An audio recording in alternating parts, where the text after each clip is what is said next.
السلام عليكم ورحمة الله وبركاته. وأنا سلام دماء أمد مسلم في نفس الدول كجورتان سومالي وين waxaan rabaa inaan ka hadlo arrin maamahan dhan social media haweeneysa isku haysteen oo aniga iga hadlayso oo ku saabsan sababta uu u baaqday programka lagu yiraahdo Somali International Fashion Show aniga uga baaqday. waxaan rabaa inaan sida saxda ah oo Ilaahay inoo gahay inaan uga hadlo oo aan ku jirin maxaa la isha been aan ku jirin maxaa la isha dabalnaan kale horta daan sharaxa programkan sababta aan u imid horta waxay invite gareyn ama casuumaad soo taqaanaan bal isoo casuumadan ku imaaday oo marka laga hadlaayo dad baa ka soo hadlay lacag buu qaatay markaasuu programkan kama qayb galin arrinta lacagta ah wax la yiraahdo lacag horta marka hore kuma iman waxaan ku imaaday casuumaad sharaf taas halkaas taata number 1 tan labaad maxaa la ii sheegay horta waxaan rabaa inaan saddex u kala dhigo waxaan saddex ugu kala dhigaa tan koowaad aan rabaa inaan ka hadlo horta waxa la yiri qofku markuu caloosha ka baahan yahay uu dhargi karaa oo markuu cunto cuno ku dhargaa hore ugu sii socdaa laakiin markuu qofka qalbiga ka baahan yahay inuu qofka qalbiga ka baahnaado waa wax adduunka ugu daran marka qofku markuu qalbiga ka baahan yahay markuu maanta hadda markuu duhurnimada qadeeyo waa inuu ka fikiraa maxaa hadda casariye ka dhigan lahayd maxaad ku casheen lahayd caawda maxaa biri ku quraacan lahayd maxaad ku qadin lahayd maxaa habeenada ku casheen lahayd marka intaas si uu u helo waa inuu been sheegaa waa inuu wuxuu doono ku hadlaa waa inuu wuxuu soo hubiyay ku hadlaa inta ka soo hadashay programkan hadda baaqashada programkan aan ka baaqday qof ku soo hadla ma jiro wax runa qof ku soo hadlay wax sax maanta oo la hubay iyo wax meesha ka dhacay qof ku soo hadla horta ma jiro marka waxaan leeyahay tan number 1 waxa uga baxaya qofka markuu caloosha ka baahan yahay uu dhargi karaa laakiin markuu qalbiga ka baahan yahay ma dhargi karo waa inuu wuxuu doono sameeyaa been iyo wuxuu doono taas halkaas uga baxay tan labaad aan rabaa markii aan galo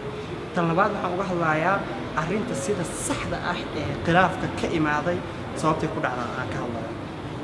horta number 1 aniga waxa ii soo diray rag baa casuumaad ii soo diray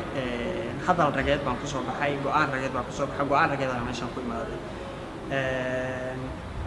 nagoo imaanay hotelka degan markii la gaaray xilliga habeenkii inaan isdiyaarino ahayd hoos aan u degano hotelka aan deganaa la kaliya xaflad lagu dhigay marka hotelka inaan hoos u degano xilliga laga rabay inaan hoos u degano ka qayb galno programka baa gabar imaaday gudaha noogu soo gashay markaas waxay dhahday salaamu calaykum iyadoo gabadhii muransan markaas waxay dhahday waxaan rabaa waxaan gabadhii iyadoo waxaan u soo invite gareeyay dayax inuu u heeso nin athletic madax ah oo meeshan joogo oo ka soo qayb gala programka waxay tiri waxaan u soo casuumay inuu ninkaas aniga igu heeso aniga waa fahmi waayay hadalka wiilasha isu casuumay wiil kamid ah banaanka joogeen aniga gudaha ku jiro qolka ayaga markaa meesha ka banaanka ay ku murmaayeen ayaga yaa murmeen marka aniga maba gelinba waa hawsha dhimaysteen hoos aan u degnay marka aan hoos u degnay la rabay xafladii nooga dhiman tahay albaabka bis inaan ka galno meesha dadku isku diyaarin lahaayeen dadku modelka ku libisanay wixii oo dhan marka taaganahay ay gabadha haddana igu soo laabtay noo imaadaan xaaskeeda meesha isla taagan marka noo imaaday waxay tiri salaamu calaykum haddii ay ka qayb galayso programka waxaa shardi ah inaad telefishin bay sheegta magaciisa aanu ma aqaano laakiin telefishinkaasna inaad berrito waraysi siiso waxaan dhahay excuse me sister maxaa u baahan tahay yaana tahay intaas ka timid intaas ka socda waxay tiri qofka programkan watay gabadha programkan dhan wadatay waa aniga marka aniga hadal uma furin mana xiriwaan ka anagoo yani jawaabteeda diidan bay isku imaadeen ayaga marka isku imaayay dadka programka watay ee ay isu casuuntay ayaga iskhilaafeen ayaga dagaaleen waa baxnay kor fuulnay marka kor fuulay haddana waa noola imaaday waxaa la yiri maadaama wiilka عدنان لهان يسوع عسومي عدنان كي ماذا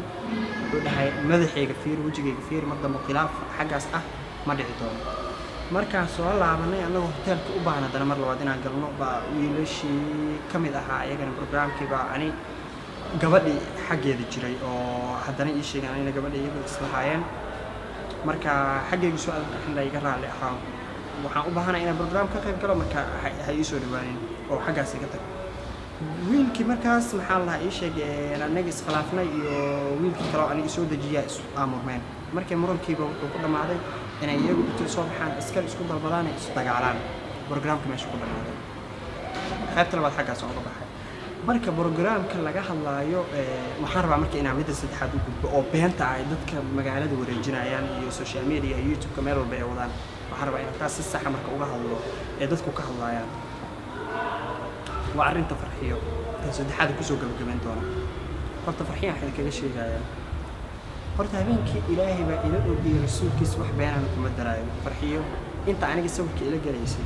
ee iyada inta sawirka la galaysay ayadaaba iga badneenba aniga oo qofba aan ima rabinba ayada dadku dhan ayada sawir la galayeen oo ayada famous kale ahaydba so